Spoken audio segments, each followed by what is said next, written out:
Hinimok naman ng isang mambabatas ng Senado na pabilisin ang pagpasa sa bagong Balikbayan Act na inaasahang tutugon sa unemployment at underemployment ng mga overseas Filipino worker na nagpapasyang umuwi ng Pilipinas matapos ang ilang taong pagtatrabaho abroad.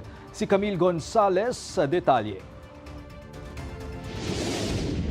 Reintegration measures na tutugon sa patuloy na pagtaas ng bilang ng mga overseas Filipino workers na bumabalik ng bansa tuwing holiday season ang isinusulong sa pamamagitan ng bagong Balikbayan Act.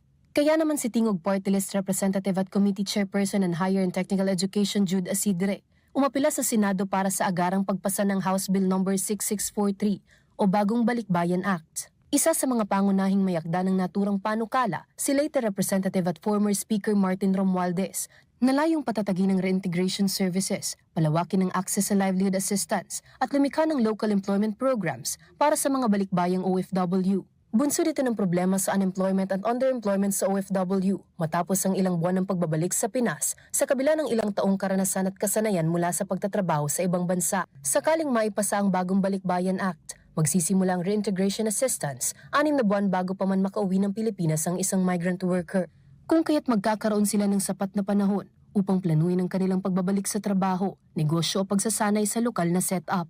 Iginit na si Dre na ang pag-aproba ng Senado ay magbibigay daan sa gobyerno na tumugon ng mas epektibo sa mga pangangailangan ng mga overseas Filipino workers, maging ng kanilang mga pamilya. Para sa totoong balita sa Bagong Pilipinas, Camille Gonzalez, 13 sa tanghali ng Congress TV.